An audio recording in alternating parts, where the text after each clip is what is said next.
بسم اللہ الرحمن الرحیم۔ السلام علیکم۔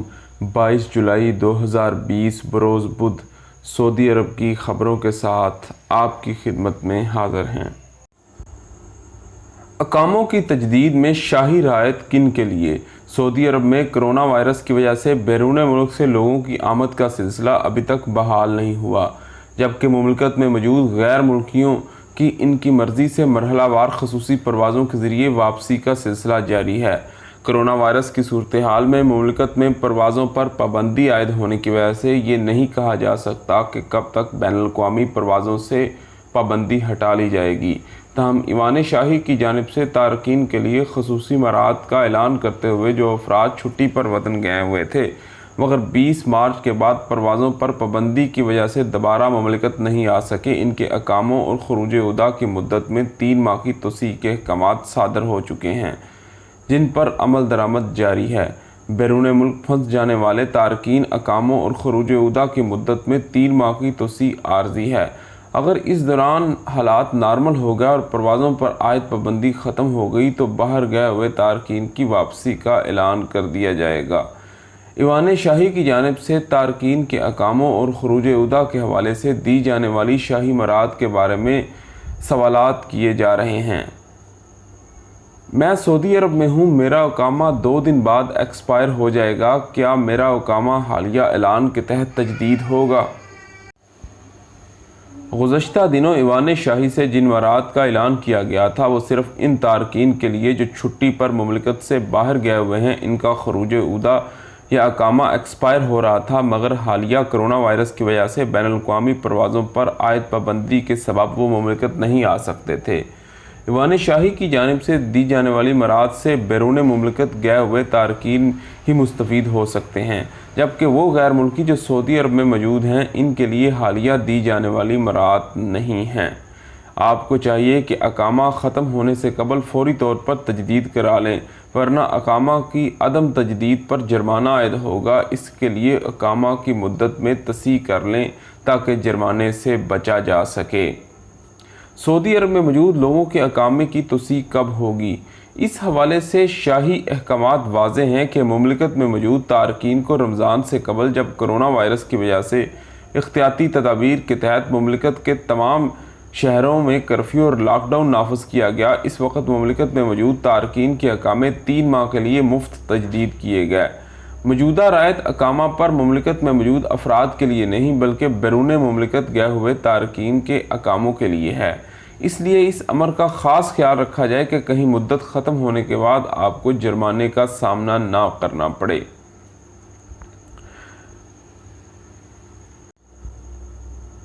جو لوگ چھٹی آئے ہوئے ہیں ان کی چھٹی ختم ہو گئی ہے، کیا وہ واپس جا سکتے ہیں؟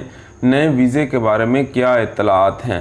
سعودی عرب میں ابھی تک بیرون ملک سے آنے والی پروازوں پر عائد پابندی ختم نہیں ہوئی، تاہم شاہی احکامات کے تحت تمام غیر ملکی جو چھٹی پر مملکت سے باہر گئے ہوئے ہیں ان کے اقاموں اور خروج عودہ کی مدت میں 3 ماہ کے بغیر اضافی فیس کے توسیع کے احکامات صادر ہو چکے ہیں، جن پر مرحلہ وار عمل جاری ہے۔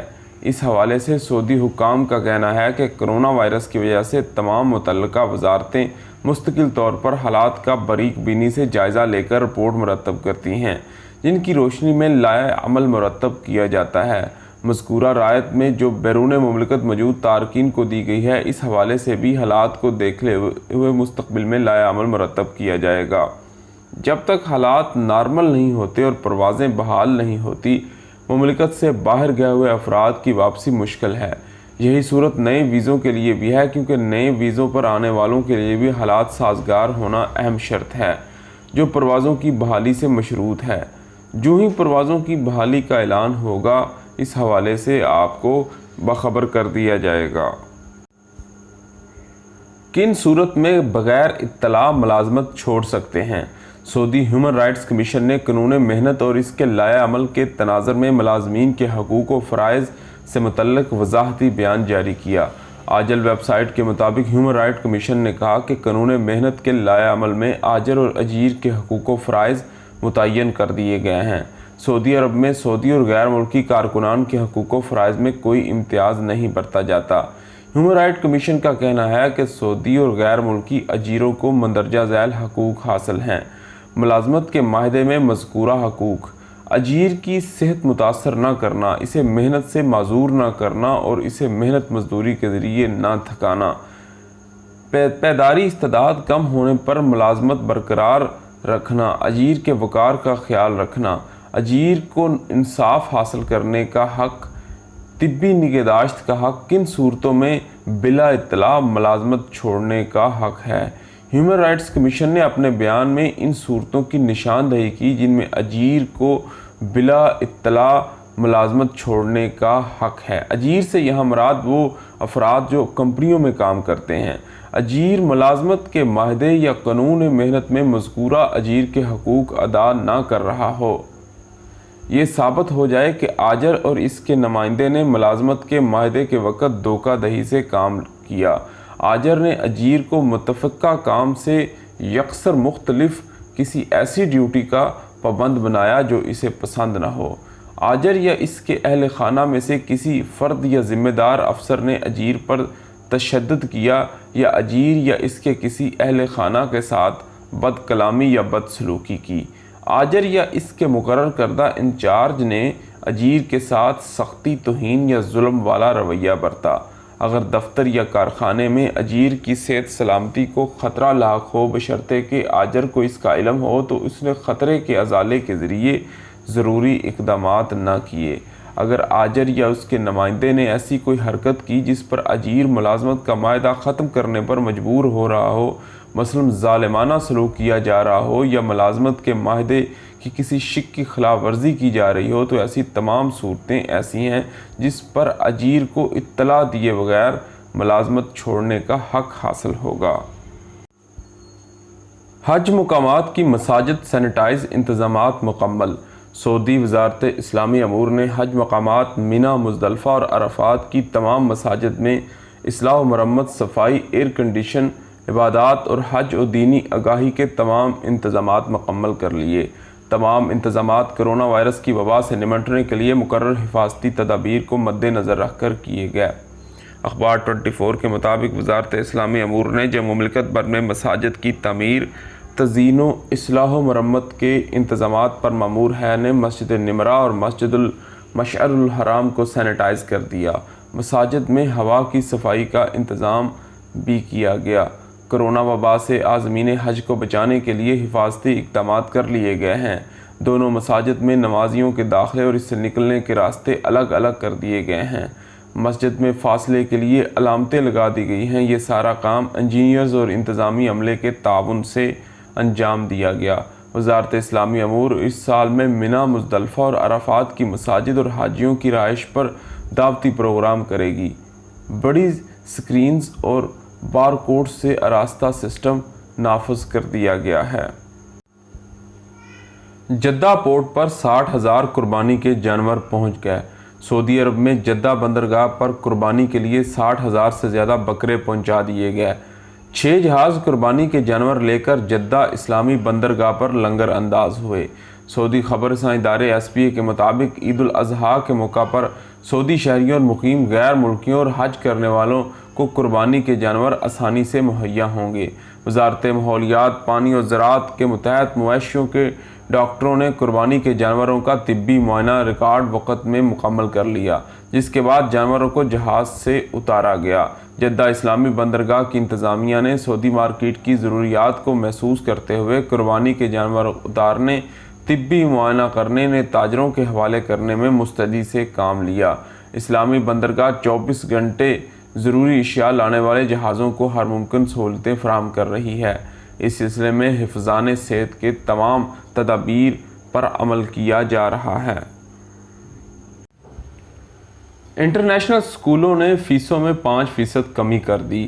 سعودی عرب میں پرائیویٹ اور انٹرنیشنل اسکولوں نے نیا تعلیمی سال شروع ہونے سے پہلے فیسوں میں 5% کمی کا اعلان کیا۔ یہ سہولت ان طلباء و طالبات کے سرپرستوں کو دی جائے گی جو تعلیمی سال کی ساری قسطیں یکمشت ادا کریں گے۔ الوطن اخبار کے مطابق وزارت تعلیم نے بتایا کہ نئے تعلیمی سال کے دوران 1942 پرائیویٹ اور انٹرنیشنل اسکولوں میں 20,644 اساتذہ کے توسط سے 2,75,756 طلباء کو تعلیمی سہولت فراہم کریں گے۔ اسکولوں نے فیس میں 5% کی مشروط رعایت ایسے وقت میں کی جب وزارت تعلیم نے اسکولوں میں سرمایہ لگانے والوں کے لیے اسپیشلسٹ ادارہ قائم کر دیا، جس سے اسکول کھولنے والوں کو مختلف اداروں کے چکر لگانا نہیں پڑیں گے، بلکہ صرف ایک ادارے کے ذریعے انہیں لائسنس وغیرہ سب مل جاتا ہے۔ وزارت تعلیم نے کہا کہ انٹرنیشنل اور غیر ملکی اسکولوں کے لیے جو ادارہ وزارت تعلیم کے تحت قائم کیا گیا وہ انٹرنیشنل اور غیر ملکی اسکولوں کو نیز کلچرل اسٹڈیز، لینگویجز اور انسٹیٹیوشن مقررہ شرائط پوری کرنے پر لائسنس جاری کرے گا۔ جدہ ایئرپورٹ پر گرین ٹیکسی سروس کا آغاز۔ جدہ کے کنگ عبدالعزیز انٹرنیشنل ایئرپورٹ کے نئے ٹرمینل سے نئی گرین ٹیکسی سروس کا آغاز کر دیا گیا۔ سابق ویب سائٹ کے مطابق اس سے پہلے گرین ٹیکسی سروس کا آغاز دارالحکومت ریاض کے کنگ خالد انٹرنیشنل ایئرپورٹ سے ہوا تھا۔ اب جدہ میں بھی تمام ایئرپورٹ ٹیکسیوں کی سبز رنگ دیا گیا ہے۔ ٹیکسی سروس کی یہ تبدیلی صرف بیرونی ظاہری شکل یا داخلی خصوصیات تک محدود نہیں بلکہ انتہائی ترقی یافتہ سروس ہے۔ اس موقع پر ٹیکسی سروس کے منصوبے کے نگران ناصر بن زلیف نے کہا کہ 2020 ماڈل کی 1200 گاڑیوں کو ایئرپورٹ ٹیکسی کے طور پر استعمال کیا جا رہا ہے۔ ان ٹیکسیوں میں دیگر تمام سہولتوں کے علاوہ آن لائن ادائیگی کی سہولت بھی موجود ہے۔ اس سروس کا مقصد ٹیکسی سیکٹر کو محفوظ گاڑیوں کے ساتھ تکنیکی ترقی میں پیش قدمی ہے تاکہ سعودی عرب کے ہوائی اڈوں پر نقل و حمل کا نظام بہتر بنایا جا سکے۔ ایئرپورٹ ٹیکسی خدمات مہیا کرنے والی کمپنی الصفوہ نے رواں سال کے آغاز میں ریاض کے کنگ خالد انٹرنیشنل ایئرپورٹ سے وزیر ٹرانسپورٹ اور جنرل ٹرانسپورٹیشن اتھارٹی کے سربراہ اور جنرل اتھارٹی سول ایوییشن کے سربراہ کی موجودگی میں اس سروس کے آغاز کا اعلان کرتے ہوئے پہلی خدمت کا افتتاح کیا تھا۔ شاہ سلمان کی صحت یابی کے لیے دعائیں۔ سعودی فرما روا شاہ سلمان بن عبدالعزیز کہ پیر کو طبی معائنے سے متعلق خبر سوشل میڈیا پر گردش کرتی رہی۔ شاہی محل کی جانب سے جاری پیغام میں کہا گیا کہ شاہ سلمان طبی معائنے کے لیے کنگ فیصل اسپیشلسٹ ہسپتال میں گئے ہیں۔ عرب نیوز کے مطابق سعودی شہریوں اور دیگر افراد ٹویٹر پر شاہ سلمان کی جلد صحت یابی کے لیے نیک تمناؤں کا اظہار کیا۔ دنیا کے مختلف حصوں سے دعائیہ پیغامات دیے گئے اور اس سے منسلک مختلف ہیش ٹیگز ٹرینڈ کرنا شروع ہو گئے۔ اس کے ساتھ ہمیں اجازت دیجیے۔ آپ کے قیمتی وقت کا شکریہ۔ اللہ حافظ۔